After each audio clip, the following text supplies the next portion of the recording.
Good morning and welcome to the Kim B. Davis Show. We are still practicing social distancing amidst the quarantine, but we are live via remote with Sonya Weaver, founder and CEO of Deals with Bob. Good morning, Sonya. How are you this morning? I'm doing wonderful, Kim. Thank you. How are you? I'm great. Thank you for being on the show this morning. A pleasure. Thank you for inviting me. Thank you. Oh, well, thank you. So let's get right to it. So today we're talking about building awareness. So tell us, what is Deals with Bob? Okay. So Deals with Bob is a platform in which I created, and then we have three principles to sum it up. One, we create awareness of Black-owned businesses. Two, we encourage support from the community of Black-owned businesses. And three, ultimately, we collaborate for unity so that we can promote restorations within our communities. So I'll elaborate on each one just really quickly. So creating awareness is the first principle. And we do that simply, I do speaking engagements and letting people know where businesses are located. We recently launched Get to Know Bob, which is a virtual Instagram / Facebook live show where we bring on business owners and give the community opportunity to get to know them. And then we also create awareness by having a Black business directory that's housed on our website at www.dealswithbob.com.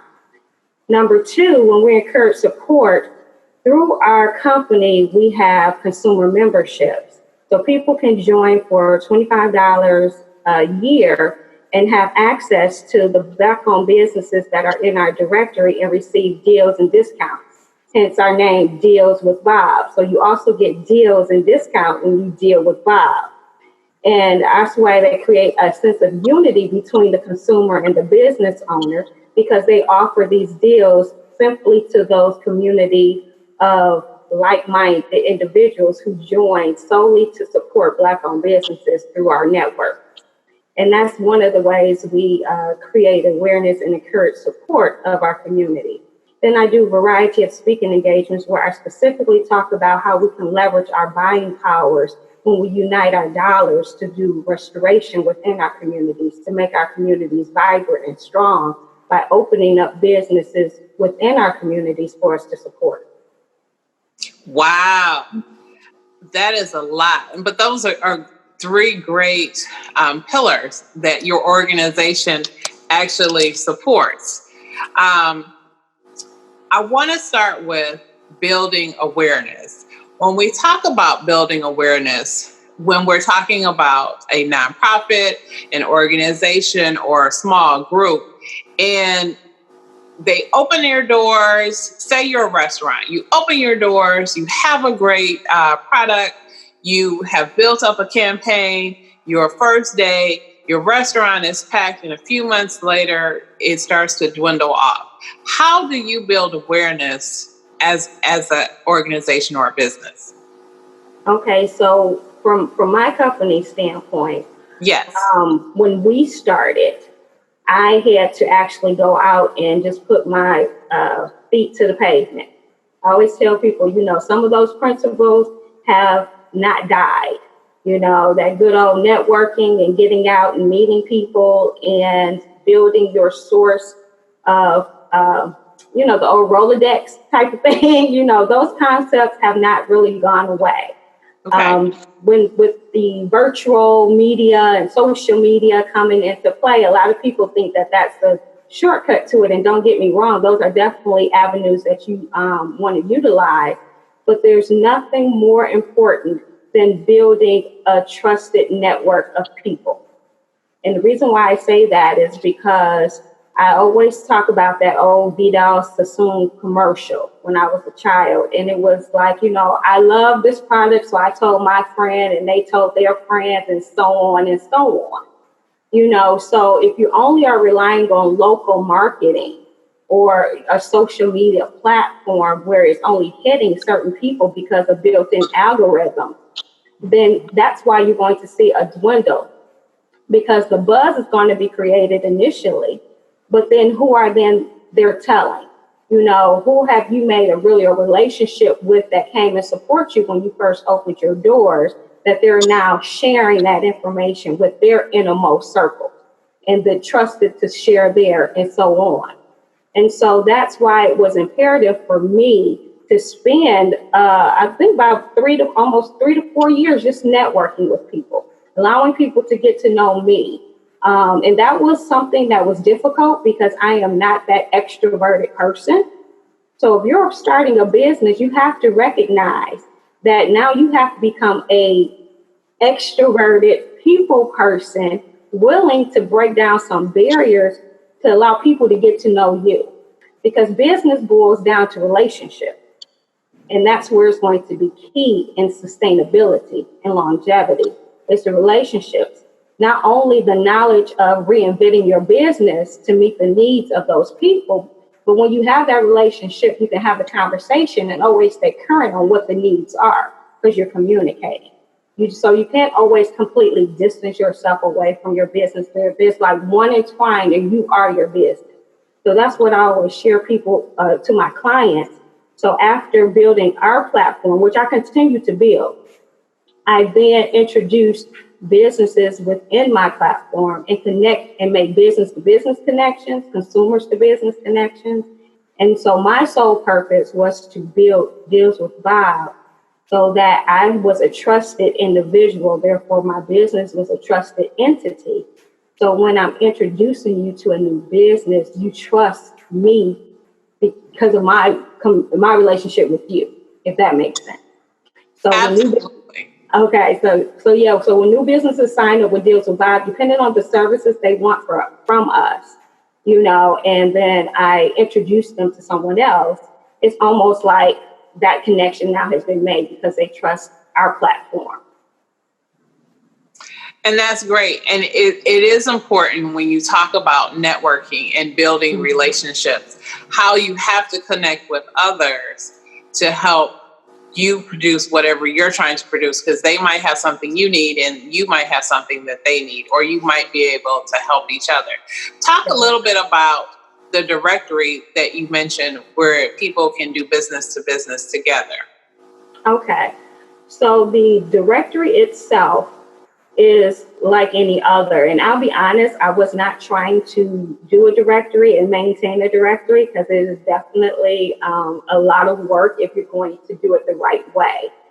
I actually started out, like I said, educating the community. So I actually started with step 3 of our principles before I started Deals with Bob. And during the process, I did a variety of VOCs, which is voice of the customers, to get their feedback on, you know, why aren't you supporting Black-owned businesses, or why do you support Black-owned businesses? It was a variety of survey questions. And my own thought process, I felt that the number one reason we didn't support one another is the old stereotype of, you know, our business in some way is subpar, or either we don't give good service or something like that. I thought that would be the leading reason. And actually the leading reason was there was no way to differentiate a Black-owned business from a non-Black-owned business. And so I said, well, that does make sense, because out of a, you know, let's take us away from the barbershop or the beauty supply or the, you know, soul food restaurant. How do you know an electrical Black-owned business? You know, how do you know that automotive company is Black-owned, et cetera, you know? And so then I went looking for a directory where I could collaborate with and, you know, direct people to, and wasn't successful at that time at finding any that were being actively maintained or either had the information on it that we were looking for. So hence we created the directory. Again, I didn't want it to be just a standalone entity. I wanted there to be some kind of community connection. And that's why we made it a consumer member side, so that they get the discounts, and I keep businesses engaged to offer the members some type of deal or discount to their liking. But you can join the directory. Well, first of all, it is free level. It's a free level. And I did that because I wanted as many of them to be visible anyway. but it is based on the premises of the Yellow Pages. So if you remember the Yellow Pages, and I think they might still be out, not sure, but you can open up the Yellow Pages and you can see a multitude of listings in print with the name and a phone number within that category. But then you hit different size ads as well on those pages. And so we have kind of like that concept of that virtual ad. So you have your 2 level of payment, your basic and your basic plus listing, which gives you more visibility on the website if you're paying to be on the website. So the one that most people, if they're going to pay, tend to select the basic plus. They get to have their own logo. They get to have all their ways of contact. So email, cell phone, telephone. They have their URL links to their social media as well as their website, and they get placement preference in that category. So their top placement. So if you go to that category, they pop up first. You don't have to scroll through listings and just get a name and a number. So that's the advantage of paying. And plus, if you pay then annually, you get to then start getting on deals with Bob, get to know Bob show. You get us to push ads about you through social media for you on your behalf. So you get some advantages with being a paying member, and some of those deals on the other packages we offer, such as website design or website security, videography services, business basics, and social media marketing. Wow, you guys offer quite a bit. So I want to talk a little bit about restoration. When you say restoration, that evokes many things, but what do you particularly mean when you're talking about business, especially Black businesses? Well, what we do is our goal is to really try to help and support Black businesses being successful. So the more successful businesses we can have in our communities, then they will naturally progress and be restored. When you drive down, a main street within any community or city, and you have businesses that are boarded up and vacant, then it's kind of a dying sense within the community, for lack of a better word. So when you restore life to a community, it will start with our small businesses. And in doing so, you kind of delete, doesn't go away, but you do decrease your crime and you decrease your unemployment. If you can help a business be successful, they could be where they bring into someone else to run that business, or you hire an assistant for that business. It may not get to the level of a corporation. It may stay on the level of a mom and pop. But in order to still, you can bring in that teenager to come in, clean up, or to restock shelves, or whatever the case may be. And you give back the sense of the community. I am fortunate to be in the age group where I still grew up, where there were several Black-owned businesses within communities. I remember being able to walk to these different communities, your penny candy store, your corner store, picking up, laundry from the cleaners with my grandparents, those kind of things, in the sense of community, because they knew us. You go in and you have conversations, not just picking up a number, etc. And that's what I feel is our purpose of restoration, to bring back the sense of community, the sense of oneness as a collective, and unite unity and what we can do collectively together. So I have targeted some communities. I'm working in the near future where COVID kind of came up and threw a wrench in it. So in the near future, with the mayor of Inkster and certain ministers within Inkster, to start some restoration talks of areas where we can start making it, I guess, appealing to people who want to start businesses within certain collective areas within that community, So that's kind of what restoration for our company means. Fantastic. And because all the things that you mentioned are important, because it does measure the health of a community and the health of a society. And typically African American communities are always criticized for not having small businesses, for not having access to those opportunities. And so it's wonderful when you can bring those, because those of us that are out in the community, we can often tell you who actually is providing those services. But if they're not connected, if they're not listed someplace, or people don't have access to the information, it does make it difficult to access them. Right. So all of that is correct. Right. And if you can, and it's key in working with people who, like I said, mayors of the cities or ministers that have those relationships within the cities, in the communities, because it's key when you can go first and present what you would like to do for that community, and then gather the businesses. Because what tends to happen, I've heard with a lot of business owners, is they'll come up to a brick wall, or they'll find out about something and it's already, the funds are gone and different things, or they don't know, so it get allocated to another group of people that are aware.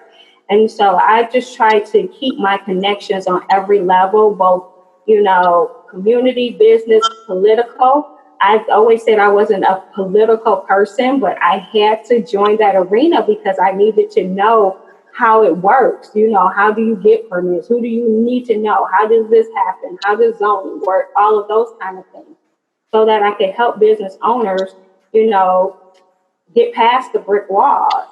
So I had to really, this, when I tell people, for my company to be strong and to really help people, I had to be a student of almost every aspect. And if I obviously can't learn everything, that's when I had to build relationship with people who are on those different roles, So I have a relationship with Constance, who's at the SBA. I don't need to know everything that the SBA does. I just needed to build a relationship with someone who did. I have connection, with the various different organizations, so I can offer resources and tools. Again, so my goal, and deals with B.O.B and our company, is to make business as successful as they can be. And to get relations in Tech Town, all these different resources that a lot of people don't know about, including myself initially, so that I can make sure that people are educated and know that what's out there for them to be successful. Great. So you use the metaphor of brick wall, and you mentioned COVID. And so I want to touch base on our pandemic. And so a lot of businesses are struggling because businesses have been halted, business has been shut down, employees are at home, people aren't not shopping or spending money like they normally would. How, in terms of awareness, would you advise the company to handle or navigate this time? Well, thank you. And you know what? Each category of business has been different from our conversations with business owners. And so it was imperative, one, for us to move forward with Get to Know B.O.B. Because people are still doing certain things during this pandemic. And again, people need to know what they're doing. If you're at home, then you're not driving by a restaurant and seeing a sign that's saying we're still open for pickup. You don't know that, and so we have, reached out to businesses and asked, what are you doing during this time, and sharing that information. When it comes to other businesses that are like People Touch, I spent a conference call with a business owner for a couple of hours, basically offering them ideas and a blueprint for them to do their homework. So I only offer the suggestions. It's up to the business owner what they want to do with them, but on ways of how they can transition their business into a virtual opportunity. So I do that as well, to see what they're doing. This Wednesday, we're bringing on a dentist, because this month is National Dentist Awareness or something month. And while they're not practicing, in preparation to my audience, I've asked them questions, and they have come back, and most of them want to know, if I get a toothache, what do I do during this pandemic? So I'm trying to create those platforms and awareness from the different categories, because we have 14 categories within our directory. And so I'm pulling from each category is my goal weekly so that people can, stay informed of what is going on and what different businesses are doing. Even I had a person who's in retail, they converted on over to doing semi-fashion shows of their merchandise for people to purchase like you would do on online shopping, so to speak. So they are reinventing themselves, which is an awesome opportunity for a business owner. If you have to realize big business has to do it as well. And some big businesses didn't survive because they didn't reinvent themselves when the times were changing. It's imperative that you have to figure out a way and an avenue to reinvent your service and still provide products to people or services to people they may need in a new and innovative way. People are still spending. I will say that they are maybe a little bit more cautious of where they're spending, and they may be overspending in some unnecessary areas. So, as a business owner, you may want to tap into that person again. And it's key to pull on the relationships. Again, if you have developed relationships with clients, then you need to utilize those relationships at the time. What can you do that's new during this virtual time if you're a hairstylist? Obviously, because you're not working with them, personally and again, but then you have a relationship with the people. What can you provide service to them while they're at home? What tips can you offer them to do to get them through this time that they may not pay that full price for you to do their hair, but they may pay for this other information they need to get them through so that their hair is not getting tangled up in whatever else that goes on. I'm kind of, do it myself, so I don't know that part. But there are other things that I do know, and those are the things that I share with my clients, especially my massage therapist. I told her, this is what I need from you. So if I need it, your other clients do too. And they never thought about it. And I said, so this is the service now you can offer.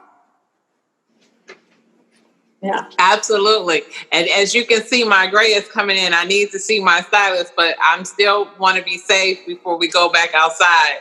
So I'm still practicing my social distancing and trying to do the things that I can do. Right. And you're absolutely correct. We have to be innovative and think about things and communicate. But yeah, your stylist should offer you some touch-up tips. There you go. That's someone right there. I mean, and it might be just, this $5 conference call that you come in and she walks you through the touch-up tips. Right. There are ways. You just have to try to stretch your mind into, different avenues that you may not have gone before. And I will say, I have been blessed with, like, that just came to me. God's spirit works through me because my goal and my purpose is to support and help other businesses be successful. So when I hear these things, all of a sudden the spirit tells me something, but it's up to that business owner if they want to run with that and make it their own. Amen. When the spirit tells you to do something, you have to be obedient and do it. I understand that. Exactly. So, Sonya, our time is fast moving, but I want to touch really quickly on a controversial subject. So the federal government had released all these funds for small business assistance. I know, and you're leaning back in your chair. And when I heard that they were out of money within 2 days, and all these big companies were coming forward or people were identifying them saying, Ruth Chris got this amount of money. What would you advise a small business owner to do when they face a brick wall like that? Because that is a legitimate concern and an issue for how you keep things going. You're right. And this is where it becomes the part where I say I'm not a political person, but I had to become political. Mm-hmm. When decisions are drafted and made at a higher level and it involves politics, you need to have a relationship or put in some type of connection with a political entity. You need to have gone to your legislative, and we needed to collectively say, this was not right. How it was written up, how it was dispersed, how the information was notified. and that it needs to be rectified. You place these people in office, they need to do something to rectify the situation. They need to actually make it a little bit more stringent of the parameters, because if your target is small business, then they obviously going to have parameters that are different from these other businesses that swapped up money, right? So maybe your staff needs to be 10 or less, or maybe whatever it needs to be. That's when we need to come collectively and work with the legislation. And I have been speaking with different resources that I know. I know that there's, mumbling about that there's going to be another allotment of funds, and they are going to be more stringent, and so that it targets and the right small businesses can get the funding. But I also have a problem with how they communicated to it, because it almost seemed again like, you're getting the information a little bit too late. So I asked them how they address that, because most of the people I know just happen to see it on social media. And I don't know how it was broadcast beyond that. So those are kind of the things where I know I talked to several businesses that were aggravated by it. But then I push for deals with B.O.B. In addition, our third principle, again, when we're creating restoration, it's about unity. And so I reached out to other organizations that are on similar platforms as Deals with B.O.B., whose purpose is to support Black businesses in our community, because we're not the only one out there. And I said that, I've come across several that are doing different type of fund, for lack of a better word, fundraising, so to speak, where it is going to be those funds allocated towards small business. However, I still have not heard back from everyone to see the process of the allocation of the funds. So I haven't been comfortable, as far as our company and my team, with just sending people that way in order to join these different groups. And I really don't want to start one throughout this revive. I keep telling them, they were like, well, you just start, then, I really don't want to do that. I'd rather collaborate with another platform that's already initiating fund relief for small businesses. But I just have to be comfortable with, again, the process, because I was not comfortable with how the government process went when it came to small businesses receiving funding. So if we're going to take, pull our stuff up by our own bootstraps, it's wonderful. I love that. But then we still have to then address, how do people apply? How do they qualify? And how do they receive the funds to get them through? Thank you, Sonya Weaver. You have been watching the Kim B. Davis Show. We appreciate you watching us. Remember, stay safe, stay home, wash your hands, eat your veggies, and tune in for the next show. And remember, be magnificent. Awesome. Thank you.